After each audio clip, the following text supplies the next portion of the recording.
마태복음 3장 1절에서 4절 말씀입니다.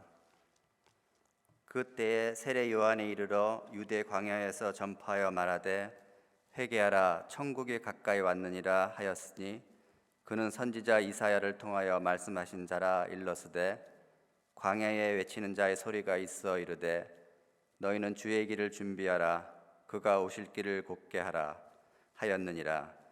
이 요한은 낙타털 옷을 입고 허리에 가죽띠를 띠고 음식은 메뚜기와 석청이었더라. 아멘.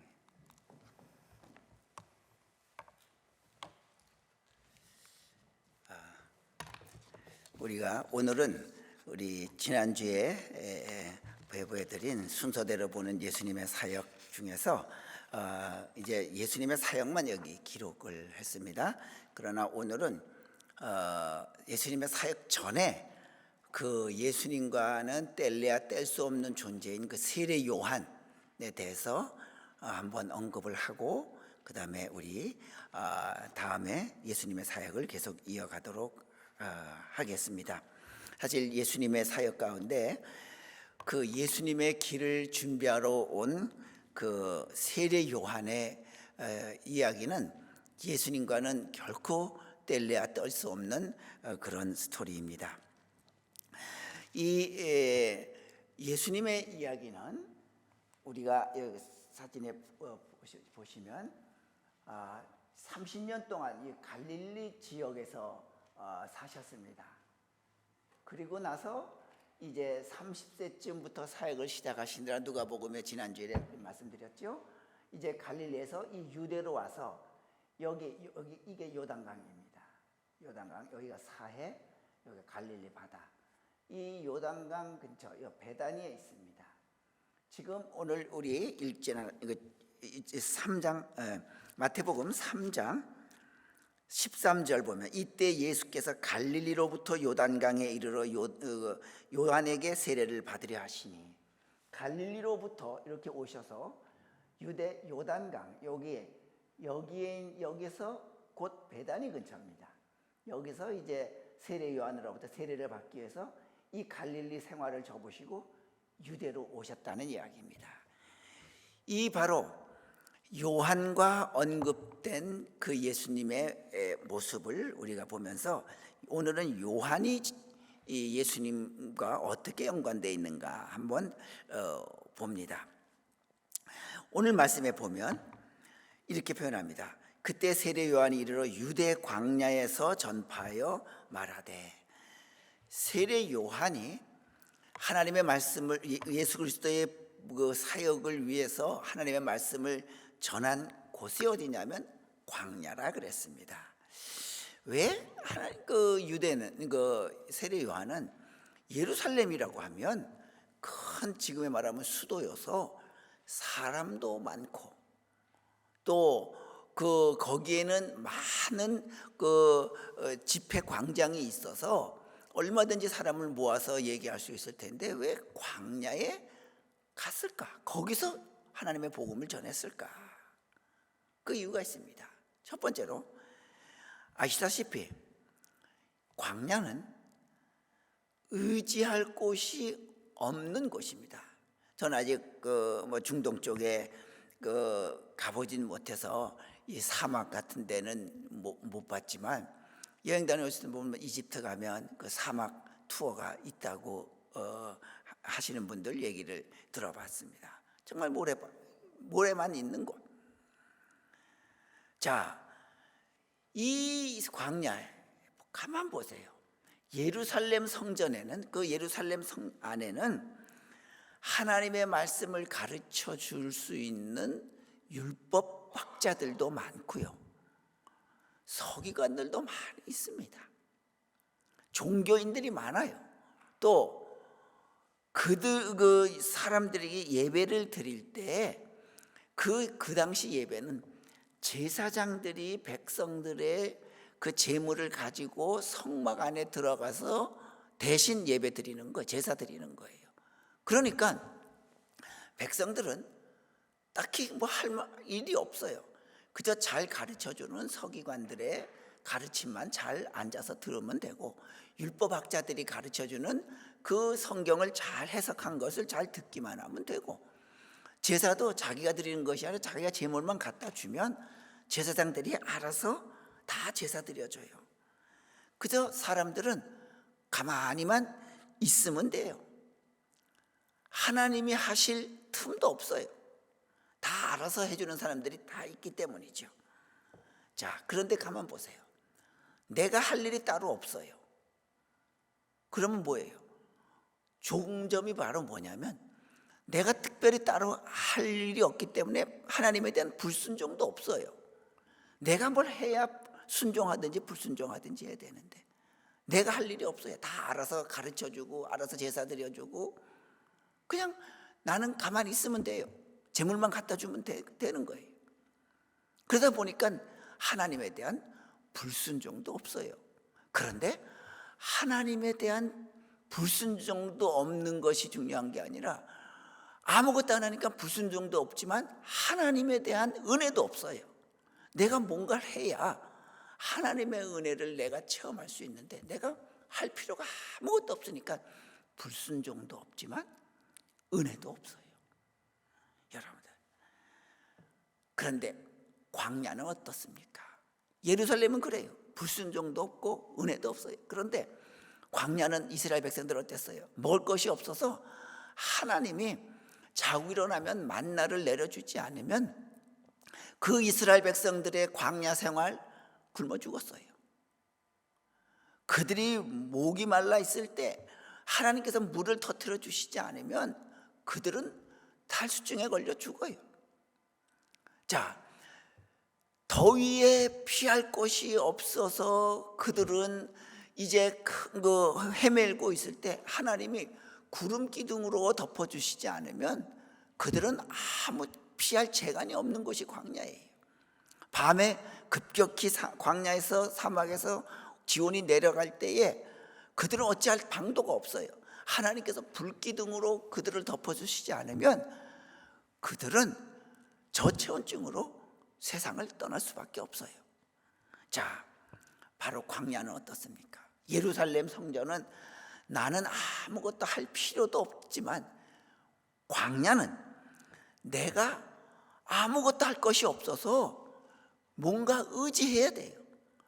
누가 날 대신해 주지 못해요. 제사장도 날 대신해 주지 못해요. 모세도 대신해 주지 못합니다. 오직 내가 살아남아야 되기 때문에, 내가 목을 축여야 되고 배를 불려야 하기 때문에 누구만 의지해야 돼요? 하나님만 의지할 수밖에 없어요. 하나님만이 이 일을 해결해 줄 수밖에 없기 때문에 의지할 수밖에 없는 곳, 바로 하나님만 바라봐야 하는 곳, 그것이 바로 광야라고 하는 것. 바로 하나님께서는 이 세례 요한을 인간이 할 수 있는 것이 아무것도 없어서 하나님만 바라보고 하나님의 역사하심, 하나님의 사랑을 크게 체험할 수 있는 그곳 광야로 세례 요한을 인도하다 보니까 세례 요한은 어땠어요? 하나님밖에 없어요. 자기 혼자서 이 광야를 못 헤쳐나가요. 하나님만 바라보게 되었습니다. 그러다 보니까 어때요? 그에게 하나님의 음성이 임하고 그에게 하나님의 역사하심이 임한 것입니다. 여러분, 그렇습니다. 바로 우리도 하나님의 말씀만을 따르려고 추구하는 자에게 하나님의 음성이 들려주시는 거예요. 내가 굳이 하나님을 의지하지 않아도 내가 얼마든지 살아갈 수 있는 그곳에 과연 하나님을 의지하려고 하는 나의 간절함이 있을까요? 나의 절박함이 있을까요? 없습니다. 없어요. 하나님이 아니면 내 인생 여기서 어떻게 헤어날 수 없다라고 하는 절박함이 있어서 하나님을만 사모하고 하나님을 붙들 때에 하나님도 그 사람에게 찾아와서 세상 사람들이 듣지 못하는 하나님의 놀라운 음성과 세상 사람들이 체험하지 못하는 하나님의 놀라운 역사심을 주는 거예요. 그게 광야예요. 여러분, 오늘 우리는 이 오클랜드라는 도시에 삽니다. 뉴질랜드라는 도시에 삽니다. 그러나 우리는 이 도시에 살 때 나는 광야에 산다라고 하는 그런 자세가 있어야 합니다. 아무리 많은 사람이 있어도 나의 도움은 하나님밖에 주실 수 없단 말이죠. 이 어려운 고비, 이 어려운 그 상황을 과연 누가 나를 도와줄 건가? 하나님밖에 없습니다. 그래서 내가 사는 이곳이 바로 하나님만 의지하는 광야라고 하는 그 믿음으로 하나님만 의지하고 바라보며 사는 우리가 될 수 있길 바랍니다. 두 번째 광야는 또 어떤 것입니까?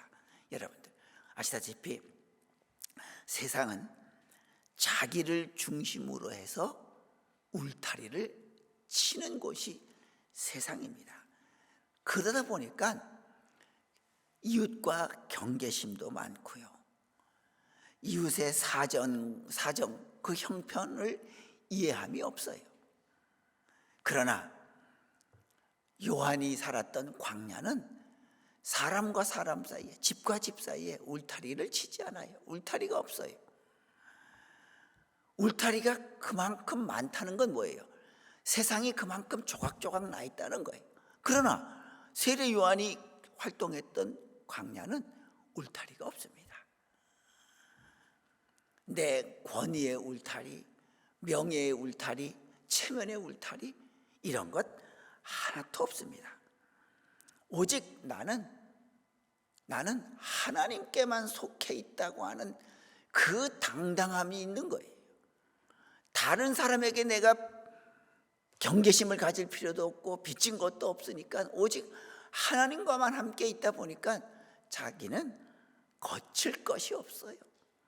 당당합니다. 그래서 툭 터진 마음으로 백성들 앞에 당당해요. 그래서 할 소리 하는 거예요. 자기에게 찾아오는 그 바리새인들 보고 이 독사이 자식들아. 왜요? 자기는 바리새인에게 뭐 잘 보이거나 밉보이거나 아무 상관없어요. 그들에게 빚진 것도 없어요. 그러니 자기의 마음을 툭 터놓고 얼마든지 당당하게 얘기할 수가 있는 겁니다. 바로 자기의 어떤 자기를 보호하려고 하는 울타리 없는 곳, 자기를 과시하려고 하는 체면도 없는 곳, 명예도 없는 곳, 그저 툭 하나님과만 늘 지내는 그런 곳, 그래서 거칠 것이 없는 그곳 광야에서 세례 요한은 자유함을 누렸던 겁니다. 여러분들, 우리가 물이 적은 것하고 뭐 세숫도에 물이 있어요. 한 큰 강이 있어요. 세숫도에는요, 그 물에 조금만 더러운 것이 들어가면 금방 변해요. 그러나 큰 바다에는 웬만한 것 들어가도 그 바다가 그걸 다 품어서 다 융해시켜 버리기 때문에 티가 안 나요. 사람도 마찬가지입니다. 마음의 그릇이 큰 사람이, 내 마음에 울타리가 없는 사람이 모든 것을 다 수용하면서도 자기를 지킬 수 있는 거예요. 마음이 좁은 사람이 어떻게 다른 사람의 것을 수용하겠어요? 마음이 좁은 사람이 어떻게 자기를 지킬 수 있겠어요? 안 됩니다. 세례 요한은 거칠 것이 없어요. 툭 터놓고 지내요. 그러니까 내가 하나님의 부름을 받아서 예수 그리스도를 전하는 사람이다라고 하는 것에 대해서 그는 체면도 필요 없고 조바심도 필요 없고 그저 당당하게 전할 수 있었던 것입니다. 우리의 신앙도 마찬가지입니다. 여러분들, 우리의 신앙은요, 내 안에 점점 울타리가 벗겨져야 합니다. 우리 곡식을 가만히 보세요. 곡식이 자랄 때, 예를 들어 벼를 자랄 때 벼가 알맹이부터 자랍니까? 껍질부터 자랍니까? 껍질부터 자라요. 모든 과일도 마찬가지예요. 껍질이 쓰여서 알맹이는 충실치 않아요. 그런데 벼가 익어서 안에 쌀이 가득 차면 그 껍질은 다 벗기고 우리가 쌀만 먹잖아요. 신앙도 마찬가지입니다. 우리가 신앙생활을 할 때 처음에는 형식을 따라서 배워요. 아, 교회 와서는 이렇게 기도하는 거구나, 이렇게 활동하는 거구나, 이렇게 예배드리는 거구나. 형식이 돼요. 그런데 그것이 점점 내 신앙이 쌓여가면 나중에는 내가 충실하다 보면 내용이 충실하다 보면 그 껍데기는 벗겨지는 거예요. 형식은 벗겨지는 거예요. 우리 그 코로나 시대 전에는 주일날 교회 안에서 예배 안 드리면 이건 완전히 믿음이 없는 사람. 그래서 주일 성수 한국교회, 특히 한국교회에서는 주일 성수를 아주 목숨처럼 여겼어요. 물론 그게 나쁘다는 건 아닙니다. 그렇기 때문에 믿음이 지켜질 수도 있었어요. 부활절에 어디 교회 안 가고 다른 곳에 간다고 하는 건 말도 되지 않는 얘기였었어요. 그런데 코로나가 터지니까 교회야 못 오고 그냥 가정에서 예배드리고 온라인으로 예배드리고 그래요. 깨달은 거예요. 그래, 꼭 교회 가서 예배드리는 것도 중요하지만 사정이 안 되면 내가 처한 곳에서 내가 하나님께 예배드리는 것도 하나님께서 기뻐 받으시는 예배구나 하는 거예요. 바로 형식이 이제는 내용이 가득 차니까 형식이 떨어져 나가는 겁니다. 여러분들, 이제 내가 어찌 보면 고집스러운 내 울타리, 내 명예에 고집스럽고 내 욕심에 고집스럽고 내 자존심에 고집스러웠던 그 울타리들을 툭 터놓고 우리 광야 같은 그런 마음으로 우리가 신앙생활을 할 때에 그게 바로 우리에게 자유함의 믿음의 모습입니다. 그런데 내용은 차 있지 않으면서 껍데기만 가지고 그래 내용은 안 차는데 껍데기부터 버리자, 이건 또 더 잘못된 거지요. 이제부터 우리는 항상 내 속에 그리스도의 말씀 복음으로 가득 찬 충실한 믿음의 내용으로 인하여 때로는 좀 형식이 다르더라도 지금과 같은 형식이 아니더라도 내가 하나님 앞에 당당할 수 있는 그런 우리의 자세가 될 수 있기 바랍니다. 자, 그러면 이제 요한의 모습을 함께 봅니다. 요한이 어떻습니까? 4절에 이 요한은 낙타 털옷을 입고 허리에 가죽띠를 띠고 음식은 메뚜기와 석청이었더라. 자, 낙타 털옷, 가공되지 않은 거친 옷이지요. 또 먹는 음식은 메뚜기와 석청, 들꿀이란 뜻이에요. 석청, 들꿀입니다. 자, 사실 요한의 배경은요, 제사장 집안이에요. 그 당시에 어떻게 보면 이스라엘은 재정이 분리되지 않은 국가예요. 정치와 종교가 분리되지 않는, 종교가 곧 정치예요. 그래서 제사장이라고 하면, 제사장은 가문 대대로 세습이 되는 직업이거든요. 제사장의 가문이라고 하면 많은 사람들이 높이 봐주고 특별 대우 받아요. 요한의 아버지는 사가랴고 어머니는 엘리사벳이었어요. 둘 다 제사장 집안의 아들이었다. 아버지는 제사장이고 어머니는 제사장 집안의 딸이었어요. 당연히 요한도 제사장이 돼요. 그래서 좋은 옷을 입고 사람들로부터 그 귀한 존재라고 높임을 받아야 될 그런 존재예요. 그런데 어땠어요? 그는 그 모든 거 다 버리고 광야 가서 가공되지 않은 짐승 잡아서 그냥 뜯어서 피부 뜯어서 털 있는 거 말려서 입는 거친 옷, 거친 음식 먹고 지냈습니다. 왜 그랬을까요? 그는 자기 자신을 위해서는 불필요한 에너지를 소모하지 않겠다는 거예요. 자, 단순히 금욕생활만이 아니지요. 단순히 절제하는 것만이 아니죠. 내가 하나님의 말씀을 지키기 위해서는 이렇게 나를 좀 조절할 수 있고 절제하겠다라고 하는 그 각오로 그런 음식, 그런 옷을 입었던 것입니다. 여러분들, 바로 그것입니다. 내가 하나님의 말씀 따라서 예수 그리스도를 전해야 되는 존재인데 내가 나를 조절하지 못하고 절제하지 못하고 어떻게 내가 하나님의 말씀, 예수 그리스도가 곧 온다, 그를 따라야 한다라고 그 말씀을 전할까?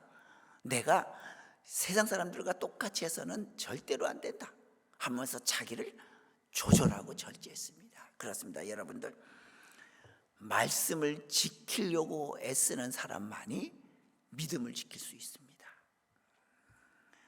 그러므로 우리는 믿음을 더 지키기 위해서 하나님의 말씀을 더 지켜나갈 줄 아는 그런 우리가 되어야 됩니다. 그래서 예수님께 어떤 청년이 찾아와서 예수님, 영생을 얻어서 천국 가려고 하면 어떻게 해야 됩니까? 부자 청년이 와서 물었어요. 그러다 예수님이 뭐라고 말씀하셨습니까? 먼저 너 계명을 다 지켰느냐 물어봅니다. 하나님의 말씀을 다 지켰느냐? 바로 그거예요. 하나님의 믿음을 지키기 위한 제일 첫 걸음이, 그리고 가장 근본적인 것이 내가 하나님의 말씀을 지키려고 노력했느냐, 바로 거기에서 우리의 믿음이 지켜진다고 하는 것입니다. 또 그는 두 번째로 어땠습니까? 그 석청을 먹고 가죽 옷을 입었다고 하는 것은 그는 욕구가 아닌 생활을 했단 말입니다. 욕구에 따른 생활이 아닌 절제의 생활이란 말입니다. 여러분들, 죄라고 하는 것이 결국 뭐예요? 간단해요. 죄는 자신의 욕구에 충실한 거예요. 내가 하고 싶은 것, 내 안에서 일어나는 욕구를 따라서 다 하면 그게 죄가 되는 거예요. 사람은요, 누구나 다 욕구가 다 있기 때문에 이 욕구를 가만 놔두면 더러운 죄가 나타날 수밖에 없어요. 여러분들, 사람이 우리 나이 들면 노인들에서 무슨 냄새가 난다 그래서 그 몸을 자주 씻어야 된다고 그러잖아요. 그런 것 같아요. 어른들에게서, 연세 드신 분들에게서는 그 어린이들에게서 나는 냄새와는 다른 냄새 나요. 그런데요, 노인들만 그렇지 않아요. 일생을 통틀어서 자기를 가꾸지 않았는데도 향 좋은 냄새가 나는 때는 언제냐면 아주 갓난아기 때. 이외에는 거기만 벗어나면 모든 사람들은 가꾸지 않으면 몸에서 다 냄새가 다 나게 돼 있어요. 이게 인간이에요. 다만 어린아이만 안 그래요. 어린아이는 저절로 우리가 냄새만 맡아도 정말 향기롭잖아요. 그건 베이비 때만. 그 이후에는 모든 사람이 똑같아요. 다만 냄새의 종류가 다를 뿐이에요. 우리 인간 마찬가지입니다. 내가 내 욕구대로 살면 우리 인간은 젊으나 나이 드나 어리나 다 똑같이 죄된 행동밖에 나오지 않습니다. 그래서 우리 인간은 언제든지 야수성, 공격성이 항상 우리 속에는 또아리를 틀고 있는 거예요. 우리가 인간의 폭력성, 공격성 잘 보잖아요. 우리 역사에 보면 얼마나 많아요. 히틀러라든지 요즘 또 우크라이나에서 보면 그 민간인들이 무슨 죄가 있다고 몇천 명씩 죽어야 하는지요. 그 야수성, 인간의 야수성. 자기는 죽지 않는다고 계속 공격 퍼부라고 할 때에 그 어린아이가 죽는 그 모습이 우리 동영상에도 보잖아요. 이게 인간의 폭력성이고 야수성이고 공격성입니다. 그래서 인간은요, 다 짐승일 뿐이에요. 안에 갖고 있는 폭력성 때문에. 다만 짐승은 짐승이지만 교육을 받음으로 계몽된 짐승일 뿐이에요. 교육에 의해서. 그러나 언제 나올지 모릅니다. 우리 보세요. 훌륭한 무용수가 있어요. 그가 그 아름다운 몸짓, 사람들이 감히 흉내낼 수 없는 몸짓을 하기 위해서 얼마나 넘어지며 얼마나 참아내며 얼마나 견뎌야 될까요? 특히 피겨를 한다든지 무용 기계체조를 하는 사람들의 얘기를 들어보면 제일 어려운 게 뭐냐면 음식 조절이에요. 그들은 조금이라도 살이 찌면 안 되는 거거든요. 매일같이 하루에도 몇 번씩 체중계 올라가서 코치들이 몸무게 재개하고 살찌는 거, 기름진 거 못 먹게 하니까 몰래 숨겨 들어와서 먹는 그 모습.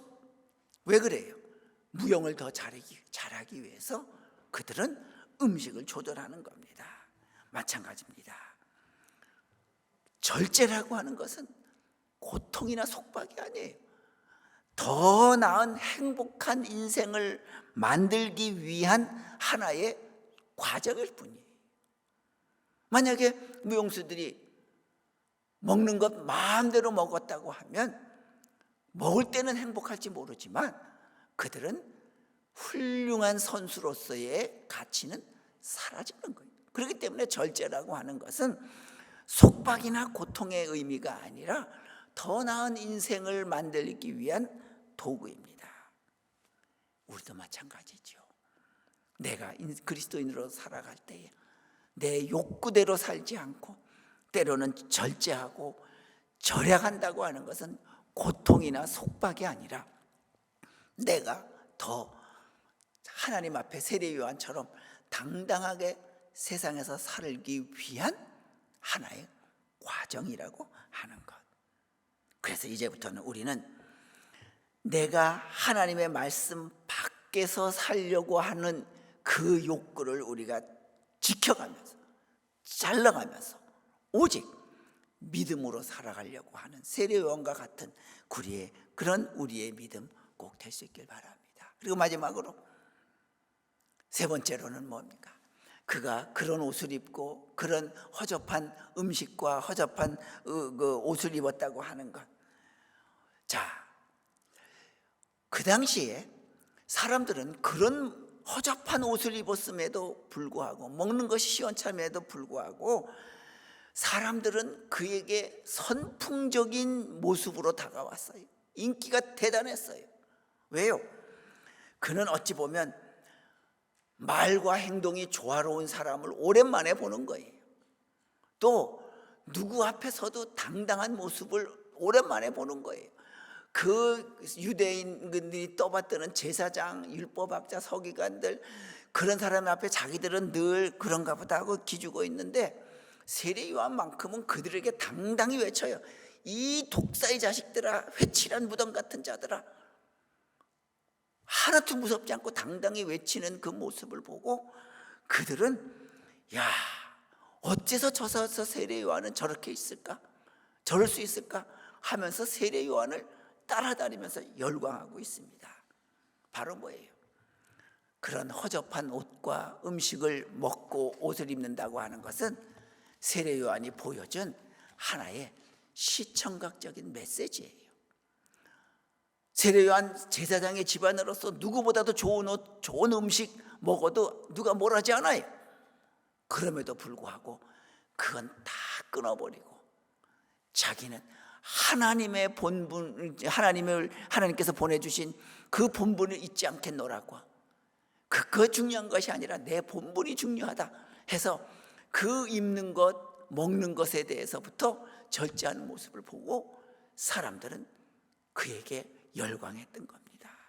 여러분들, 그 당시에 그 제사장의 집안에서 자라면서 그 당시에 종교의 문화, 종교의 영향을 안 받고 살려고 하는 그 신앙적인 태도, 그 율법화된 그런 문명에서 살지 않으려고 하는 그 종교적인 아주 딱 틀에 갇힌 종교적인 영향을 받지 아니하고 자유스러우면서 하나님의 본분을 지키려고 했던 그 세례 요한의 모습을 보면서 어땠습니까? 그들은 도대체 소망이 없었던 자기들의 유대 종교에서 희망을 보았던 겁니다. 그게 바로 뭐예요? 바로 옷과 음식에서 저 사람은 다르구나 하는 것을 보았던 거예요. 우리가 잘 아시는 여러분들 그 월맹의 호치민, 사이공도 함락되고 나서 사이공을 이제 호치민시로 이름도 조차도 바꿨잖아요. 그러면서 제가 호치민에 가봐서 야, 이 사이공 사람들은 되게 자존심 상했겠다. 자기들 졌기 때문에 그 사이공 그 월남의 수도를 호치민으로 이름을 바꿨어요. 우리 집으로 말하면 서울이 점령당했어요. 서울을 서울이라고 하지 않고 김일성이라고 하면 우리 사람 얼마나 자존심 상하겠냐 말이죠. 자, 그런데 이 월만 사람들은 호치민을 정말 존경합니다.